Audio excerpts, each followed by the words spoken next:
Alright, welcome back to another league race. This time we're back with FTRL round number 8, I think, of GT7, which is at the mighty Spa. A long ass Spa, too. Pace was good heading into this one, however, I really messed the bed. By the way, this is the last race of, this is the last main feature race, so to speak. So three times tire wear, 4 times fuel, I believe. Or is it the other way around? I can never remember. Anyways, I let the less that I qualify, the better. Absolutely shit the bed. Absolutely awful. I'm not even going to show a fast. I'll show a hot lap from during the race, which is much better than anything I could have done here. Just absolute shambles. Really, really poor. Really, really poor. I could have easily been top 6. Easily. Yeah, shocking. I think my best time was a 2:16.2 or something. I think Poe was a 15:8 or something. So, yeah, just awful. Really, really bad. Anyways, we've got some work to do. I do feel confident in the pace, though. I should be able to overtake here.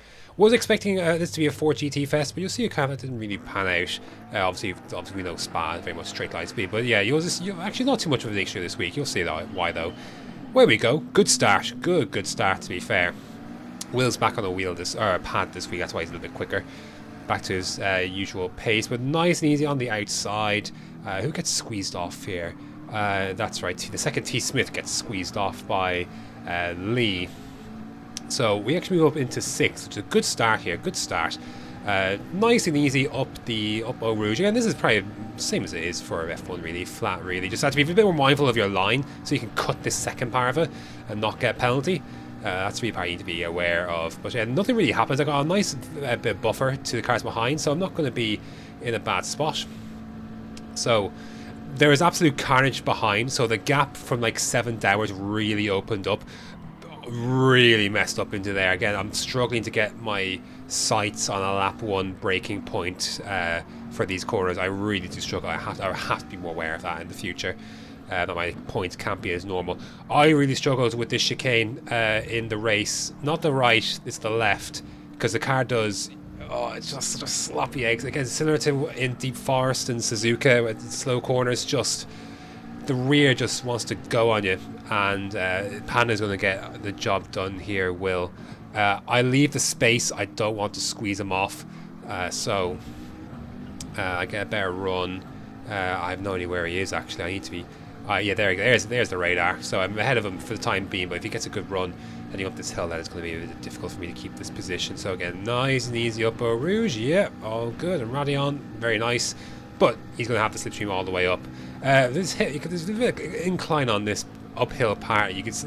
Probably can't really get as high a speed as you might think for such a long time on the throttle. So anyways, leaving the space. I go a bit deep. He's going to get that move done. So I did think I was quicker than Will, so I do think I knew this is a problem going to be being behind him, because I think once my pace settles down, I do think I am quicker than him.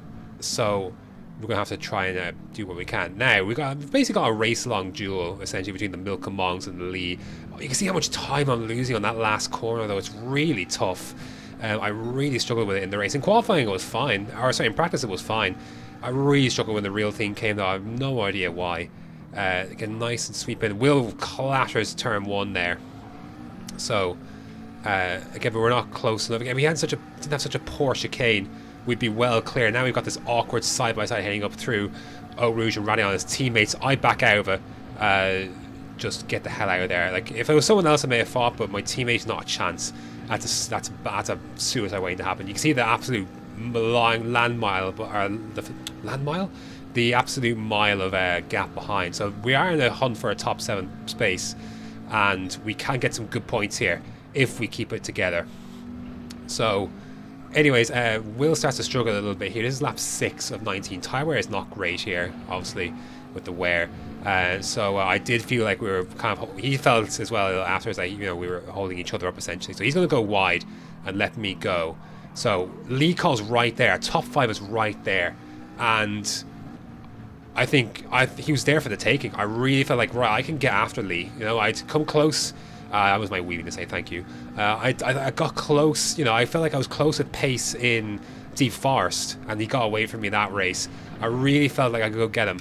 Lap number 7, though, you know, coming through the section of the track. First time I'm getting out on this part, first time the car just disappears on me, absolutely disappears. First time that happened. Like I've had offs at you know, at Radion, at Puon, but I had an off there for the first time. And I was really frustrated because I was chasing them down, and car just got away, man. It just, I went out a little bit wide trying to take too much, and first time I crashed there, it's really annoying. I lost 10 seconds on that as a result of that. Lap 9, we're going to come into the pits. We're going to do medium, soft, I believe, with a clumsy entry, but so we're doing medium, soft. That's what we're doing. So yeah, but I'd thrown away. Not only did I throw away the position to Lee trying to chase him, but obviously Panda now is in the mix as well. And Lee's going to be on a 1-stop, so he's going to go extra deep on his mediums. He's going to put on those mediums, whereas we're going to do 2 stops here on the quicker soft compact tires that it become. Stick on the softs, stick in the fuel, and we need enough fuel. We need to get to lap, I think the end of lap 15, I think is what we need to do. Or there's the end of lap 14. I can't remember what I ended up doing. I think I did the end of lap 15, I think. Anyways, there we come. I was determined to make that stint, you know, as I intended, even though I crashed. So a lot of clear space here now. So we're just going to try and work with it, and just again, free space, free air. You can see we're about 7 or so seconds behind Panda after all that, so you know, we would have been clear by multiple seconds had that not occurred, that crash. By the end of that stint, we get to about 3 or so seconds, nearly, you know, just around 3 seconds. So we were making up time. Like I was saying, like, the pace was good, man. Pace good. You can see we're into the 16, into the 17s, and then like low 17s. So like the pace is decent enough in race trim with race fuel. And you know, it's the pace is there. It's just it's an accident, man. It's just thrown points away. Really frustrating. And it's in the lap 14 actually we come in, because this is why I actually planned for it, to be fair. So I forgot. I forgot doing commentary here that I did that. So end of lap 14, and Panda appeared the lap before. So I'd hoped that I could had made up some ground, so that, you know, this last stint I don't have to make up as much ground, and I could get after him. And then I have no idea where Lee's at. I know he's on a 1-stop because he's pitted much later. So, you know, it's go time. It really is go time. So here we come. And there's softs, and pace is good, man. Pace is good. We're going to take it, because there's not a lot happened in this race, as you can probably tell. Like, you know, we're 7 minutes in, 8 minutes in, you know, we're on lap 15 already. So I'll take you through a flying lap of Spa. As it should be with Group 3. Difficult track, I think, at times. Well, I'll take you through some of my references and that kind of thing for it. So, yeah. So the gap is what? It's about 5 seconds. It didn't really come down a lot in these first few laps, but the last few it did. Here we go then. We just done the PB of a 16.9, I think. Or 16 something. Anyways, we'll take you through a flying lap of Spa.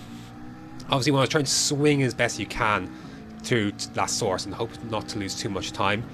And then up the hill again, you want to be minimal as you can with the input, but make sure to, I think, trying to get a wheel on that curb to make sure you can get the proper line to cut through Radion. You could take a little bit more than what I did. Again, rev it out as much as you can before it hits the actual limiter, where the car just kind of stops. In this McLaren, you can get up to 160 or so before that happens.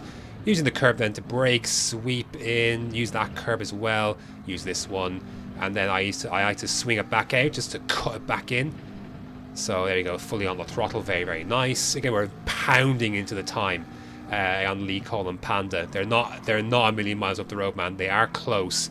I'm just not making up enough time. See, there they are. There's a Panda. Anyways, Lee's not too far in front either. Through no name corner, a lot more runoff. You can see actually the difference between this and the F1 game, because this track is accurate. And then so you make it through there, and then about 50-meter braking zone, dab a brake, try and fling it into Puon if you can. Difficult corner to get right. Sometimes you can really mess this up and get too wide. Sometimes you can take it too slow. You want to try and keep to the curbs here. Really don't want to come in too deep and then not do what I did earlier in the race then. Yet nicely done.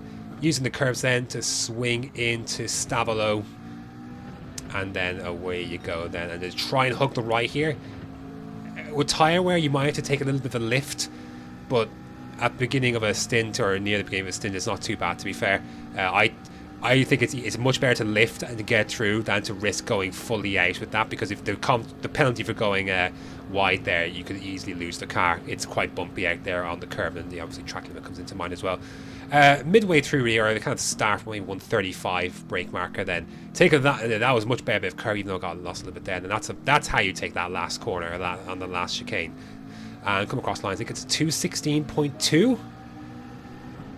I think 15.9 is the quickest time, so the pace was good, but there's not enough laps, and this is the end of the race. You can see Lee's up there, Panda's up there. A top 5 finish was there, man. A top 5 finish was there. I was definitely quicker than both of them. I made up basically the entirety of the 10 seconds I lost when I crashed. So I definitely could have, and I could have got by. You know, there are plenty of chances to overtake, I think, here, and they're both in McLaren. So this one got away from me, man. Tires weren't great in that last lap there, 72 as you can see, but this one got away from me, I'm afraid. That one moment, haven't had a crash out there before, but yeah, really super frustrating for that to happen as it did, and we let a top 5 result get away again. So frustrating, man. But anyways, nothing can be done for it. Here's the standings after heading into the final round. You can see a lot set up here on the table. Anyways, here's the standings before the last round of play at Dragon Trail Seaside. So currently in 4th, a chance to get a 3rd, but it's going to be a long shot. And if I can hold on to 4th, I'll be doing very well. I really just want to beat Blue Flag to 5th if possible. I know Aaron is quicker, and he obviously should be ahead because he missed. He had to miss Trial Mountain, but there's the state of play with the drivers, and there's the state of play of the constructors. Actually, the Milk and Monks are actually in 3rd, but we're 10 points behind the good, the bad, the ugly. So we can, overturn that and finish P2 in the standings. That'll be a pretty successful season, I think, because we aimed for top 3 at the start of the season, which was realistic, kind of was our expectation or what we aimed for. But to get 2nd would be a little cherry on top of what's been a good season for us. So yeah, that's going to do it for this round. Next up is Dragon Trail Seaside. So yeah, thanks for watching, and until next time.